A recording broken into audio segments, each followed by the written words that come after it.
Kərbəlada olsaydım, mənə çıxış imkanı versəydilər, kilometrlə yol gələn adamlara deyərdim ki, çox da qürurlanmayın ki, Hüseyin yolunda addım atmışsınız. Bəli, Allah razı olsun ki, İmam Hüseynin ziyarətinə gəlmişsiniz.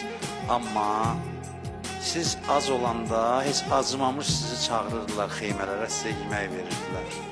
Sizin ayaqlarınız yorulurdu, sizin ayaqlarınızı oxalayırdılar, yuyurdular, ayaqqabınızı təmizləyirdilər.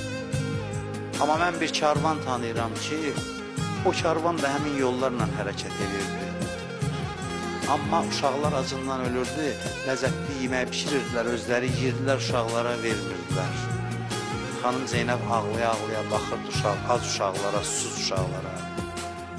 Mən bir karvan tanıyıram ki, orada yorulanları hörmətlə qarşılamırdılar, ayaqları yorulub yıxılanda qamçı ilə duruzurdular uşaqları.